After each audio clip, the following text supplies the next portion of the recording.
Place बनाता है। The result of greater foreign investment and greater foreign trade has been greater integration of production and market across the countries. That means greater in large foreign investment and large foreign trade, यानी at huge level, at big level पर जब foreign trade होता है through foreign investment, तो integration भी, यानी कि जो कंट्री के बीच इंटरकनेक्टिविटी होती है वो बढ़ जाती है regarding production and market. That's why globalisation is the process of rapid integration and interconnection between countries. तो इसमें एमएनसीज, मल्टीनेशनल कंपनी का एक इंपॉर्टेंट रोल होता है जो एक दूसरे देश को इंटरकनेक्ट होने या इंटीग्रेट करने में हेल्प करता है।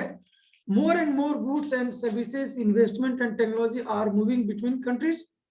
Most region of the world are in closer contact with each other then a few decades back. आज के डेट में जब एक दूसरे कंट्री के बीच जो रिलेशनशिप होते हैं वो बिजनेस बेस्ड होता है। जिस कंट्री के साथ ज्यादा से ज्यादा बिजनेस होगा वो उस कंट्री से उतना ही अच्छा रिलेशनशिप होते हैं। फॉर एग्जांपल आप देखिए इंडिया और नेपाल। नेपाल का मैक्सिमम सप्लाईज यानी उसका इंपोर्ट वो इंडिया पर डिपेंड है। यानी नेपाल अपनी जरूरत का मैक्सिमम चीज यानी मोर देन 50% इंडिया से इंपोर्ट करता है। तो इंडिया और नेपाल का एक गुड रिलेशनशिप बना हुआ है ड्यू टू ट्रेड। ठीक है, उसी तरह से इंडिया का दूसरे कंट्री से जैसे अमेरिका, रसिया, चाइना एटसेट्रा के साथ जो बिजनेस कनेक्टिविटी होती है, यानी जो ग्लोबल कंट्रीज हैं वो अपने इन्वेस्टमेंट उस कंट्री में करता है, बिजनेस सेटअप करता है, एम्प्लॉयमेंट अपॉर्चुनिटी देता है। तो जिस वजह से कंट्रीज के बीच एक गुड रिलेशनशिप एस्टेब्लिश होते हैं। अभी आप लोग देखे होंगे, सुने होंगे कि चाइना के साथ तमाम तरह का प्रॉब्लम्स इशू हैं, इंडिया एंड चाइना, लेकिन इसके बावजूद बहुत सारे चाइनीज कंपनी इंडिया में अपना बिजनेस कर रहे हैं। अभी रिसेंटली 5-6 डेज बिफोर न्यूज में ये फ्लैश हो रहा था कि चाइनीज मोबाइल कंपनी वीवो और Xiaomi जो है 1 लाख करोड़ रुपीस का बिजनेस इंडिया से किया। सिर्फ इंडिया से 1 लाख करोड़ रुपीस का बिजनेस किया। दैट मीन्स वो इंडिया में अपना मार्केट सर्च किया, बिजनेस एस्टेब्लिश किया, प्रॉफिट जनरेट कर रहा है। तो ये रिलेशनशिप अगर किसी दूसरे सेक्टर में अगर खराब है तो बिजनेस के पॉइंट ऑफ व्यू से फिर भी वो कंट्री कुछ भी दूसरे स्टेप नहीं ले सकते। अगर इंडिया उसे स्टेप लेता है तो चाइना भी स्टेप लेगा। यानी इंडियन कंपनी भी चाइना में अपना बिजनेस सेटअप कर रखा है, बिजनेस है उसका। तो इस तरह से दोनों देशों को इससे लॉस होता है। तो जो इकोनॉमिकल रिलेशनशिप होते हैं या बिजनेस की वजह से भी एक कंट्री का दूसरे कंट्री से रिलेशनशिप एस्टैब्लिश भी होते हैं, और यानी लिंक भी होता है और डीलिंक भी होते हैं। Besides the movement of goods, service, investment and technology, there is one more way in which the countries can be connected. ठीक है, यानी सिर्फ movement of goods and technology और इन्वेस्टमेंट से ही नहीं, बल्कि जो बिजनेस यानी जो मल्टीनेशनल कंपनी यानी इंटरनेशनल या फॉरेन ट्रेड से जब एक दूसरे कंट्री इंटीग्रेट होते हैं तब वहां पर मूवमेंट होता है पब्लिक का। That means people move from one country to another country for business point of view and for many other point of view. एक बिजनेस के लिए कई सारे सपोर्टिव बिजनेस की भी रिक्वायरमेंट होती है, इस पर्पज से भी मूवमेंट बढ़ता है। तो इस तरह से connectivity between two countries are rapidly increase. People usually move from one country to another country in search of better income, better jobs and better education also. ठीक है, सिर्फ बिजनेस के पॉइंट ऑफ व्यू से ही नहीं, education and other business opportunity और jobs के point of view से भी एक कंट्री से दूसरे कंट्री में लोग सर्च करते हैं, जिससे एक रिलेशनशिप और एक इंटीग्रेशन जो है बढ़ता है, या एक बॉन्डिंग दो कंट्रीज के बीच बनती है। जैसे आप देखिए अमेरिका, कनाडा, ब्रिटेन में बहुत सारे इंडियंस जॉब के लिए जाते हैं, हायर एजुकेशन के लिए जाते हैं, ठीक है, और सोर्स ऑफ इनकम को इंप्रूव करने या इंक्रीज करने के पॉइंट ऑफ व्यू से भी जाते हैं। तो business not only internal trade, not only international trade, but also for searching for better income, searching for job and better education के पॉइंट ऑफ व्यू से भी एक कंट्री का दूसरे कंट्री के बीच इंटरकनेक्शन होता है या इंटीग्रेशन होता है। In the past few decades, however, there has been a much increase in the movement of people between countries due to various restrictions. ठीक है, बहुत सारी restrictions के बावजूद एक कंट्री का दूसरे कंट्री के बीच पीपल्स का मूवमेंट हुआ। ठीक है, next factor what have been enabled globalisation. तो ये फैक्टर था, इस फैक्टर पर मैंने टेक्नोलॉजी के बारे में डिस्कस किया था लास्ट क्लास में। आई रिमेम्बर मैंने बताया था कि टेक्नोलॉजी में कम्युनिकेशन और इंफॉर्मेशन टेक्नोलॉजी के इंप्रूवमेंट से भी ग्लोबल बिजनेस को बहुत हेल्प हुआ है। रैपिड चेंज को एक्सेप्ट करने या रैपिडली इंक्रीज करने में ये हेल्प हुआ है। तो technology one of the factor which help to increase the global business among the world या अराउंड द वर्ल्ड। तो आईटी यानी इंफॉर्मेशन टेक्नोलॉजी, जिसमें कम्युनिकेशन, कंप्यूटर, नेटवर्किंग का एक ब्रॉड और बिग रोल रहा है। लिबरलाइजेशन पर मैंने कुछ बात किया था, लिबरलाइजेशन ऑफ फॉरेन ट्रेड, जिसमें ट्रेड बैरियर्स होते हैं जो गवर्नमेंट एक कंट्री का पर लगाता है, जिससे वो अपने डोमेस्टिक ट्रेड को सेफ एंड साउंड रख सके। Removing of barriers, that means liberalisation. ठीक है, लिबरलाइजेशन में जो बैरियर्स होते हैं, रिस्ट्रिक्शंस जो होते हैं गवर्नमेंट के द्वारा, वो रिमूव कर लिया जाता है, एलिमिनेट कर दिया जाता है या रिड्यूस कर दिया जाता है, जिससे लिबरलाइजेशन होते हैं। तो liberalisation means entry of foreign company into the country.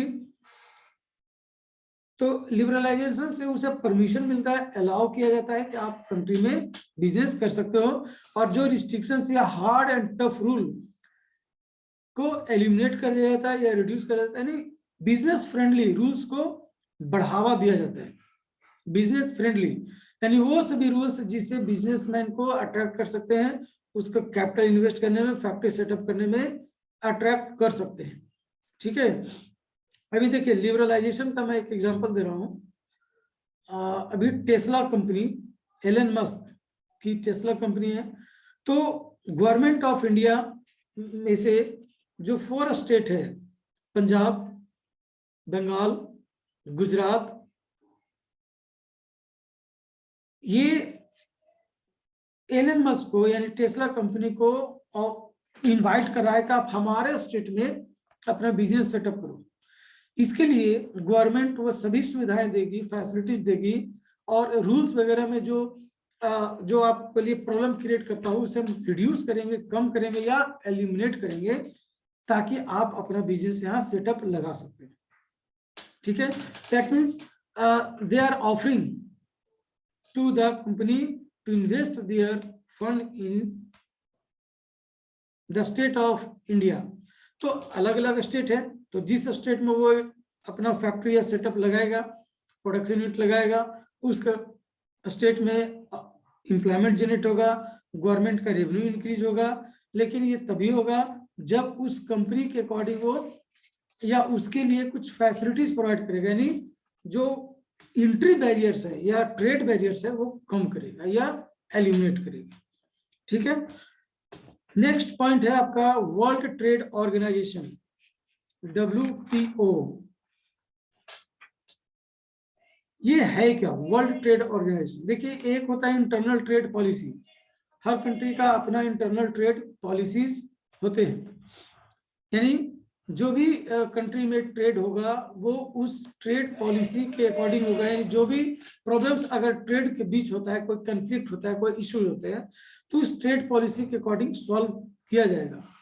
लेकिन ये हो गया विद इन द कंट्री। लेकिन अगर दो कंट्री के बीच अगर ट्रेड इशू हो तब कैसे होगा? वैसे एरिया जो कई देशों का उस पर, यानी किसी एक पार्टिकुलर कंट्री का उस पर राइट नहीं है, बल्कि वो यूनिवर्सल है, यूनिवर्सल राइट है, सभी कंट्री का उस पर राइट होता है। तो वैसे एरिया पर अगर किसी तरह का बिजनेस एक्टिविटी हुआ और कोई इश्यूज या कन्फ्लिक्ट हुए, तो उस कन्फ्लिक्ट या इश्यूज को कैसे सॉल्व करेंगे? यानी कन्फ्लिक्ट या issues between countries, how it solve. तो इसके लिए एक यूनिवर्सल रूल और गाइडलाइन की जरूरत थी जो बनाया गया, और एक ऑर्गेनाइजेशन की जो इस तरह के इश्यूज को सॉल्व कर सके, और पार्टीज यानी कंट्रीज जो अदर कंट्री के साथ अगर इश्यू होता है तो उसको वहां वो रेज कर सकता है, उठा सकता है कि ये प्रॉब्लम आ रहा है, उसको कैसे हम सॉल्व करें। ये problem that means problem related to trade. दो कंट्री के बीच ट्रेड कंफ्लिक्ट हो सकते हैं किसी रूल्स को लेकर के, प्रोडक्ट को लेकर के, ठीक है। We have seen that liberalization of foreign trade and investment in India was supported by some very powerful international organizations. These organizations say that all barriers to foreign trade and investment are harmful. ठीक है, तो हम लोगों ने liberalisation देखा और foreign trade and investment को support करने के लिए गवर्नमेंट ऑफ इंडिया ने लिबरलाइजेशन पॉलिसी अपनाया। ठीक है, there should be no barriers, यहाँ पर कोई बैरियर्स नहीं थे। लेकिन कुछ कंट्री के साथ वो फ्री ट्रेड पॉलिसी अपनाता है। इसके रहने के बावजूद कुछ कंट्रीज के बीच कंफ्लिक्ट होते हैं, ट्रेड वॉर होते हैं। World trade organisation is one such organisation whose aim to liberalise international trade. यानी अलग अलग कंट्री के बीच जो ट्रेड पॉलिसीज होता है, ट्रेड बैरियर्स होता है, उसकी वजह से जो यूनिवर्सल या ग्लोबल बिजनेस के इंप्रूवमेंट में जो हिंड्रेंसेस हो रहा है उसे कैसे रोका जाए, इसके लिए एक यूनिवर्सल ट्रेड पॉलिसी बना और इसे कंट्रोल और मैनेज करने के लिए वर्ल्ड ट्रेड ऑर्गेनाइजेशन बनाया गया। ठीक है, तो ये क्या हुआ, ये it is formed to liberalize the international trade and improve the global trade. Started at the initiative of the developed country, WTO established rules regarding international trade. तो ये स्टार्ट में कुछ जो डेवलप्ड कंट्री हैं, developed country in the world, way WTO को start किए, क्योंकि उनको ट्रेड सबसे ज्यादा करना था। वो अपने प्रोडक्ट को दूसरे कंट्रीज में डंप करते हैं, यानी सेल करते हैं, जिस वजह से दूसरे कंट्री के रूल्स रेगुलेशंस से जो प्रॉब्लम्स क्रिएट हो रहा था उसे सॉल्व करने के पॉइंट ऑफ व्यू से एक इंटरनेशनल बॉडीज यानी एक इंस्टीट्यूशन सेटअप किया गया, that is world trade organisation, जिसमें दूसरे कंट्री मेंबरशिप लेते हैं और फिर वो ग्लोबल बिजनेस में इन्वॉल्व होता है, यानी इंटरनेशनल बिजनेस में, तो इंटरनेशनल रूल्स को फॉलो करता है। ठीक है, 149 countries of the world are currently member of the WTO. As per 2006, 149 country जो है WTO को मेंबर यानी इस ऑर्गेनाइजेशन से वो मेंबरशिप ले चुके हैं और वो इंटरनेशनल बिजनेस में WTO को के गाइडलाइंस को फॉलो करता है। Through WTO is supposed to allow free trade for all. In practice, it is seen that the developed countries have unfairly retained trade barriers. वो ट्रेड बैरियर्स को eliminate करता है ताकि ग्लोबल ट्रेड जो है free of any barriers trade हो among the members. On other hand, WTO rules have forced the developing country to remove trade barriers. वो developing country को ट्रेड बैरियर्स हटाने को कहता है कि आप जो है इंटरनेशनल ट्रेड में इन्वॉल्व होना है, तो जो barriers country to country impose किए जाते हैं वो एलिमिनेट कर दिया जाए, रिड्यूस कर दिया जाए, जिससे कंट्रीज दूसरे कंट्री में अपना प्रोडक्ट सेल कर सकता है या कंपनी एस्टेब्लिश कर सकता है, फॉरेन इन्वेस्टमेंट आ सकता है। An example of this is the current debate on trade in agriculture product. देखिए एक डिबेट है जो एग्रीकल्चर प्रोडक्ट से बिलोंग करता है।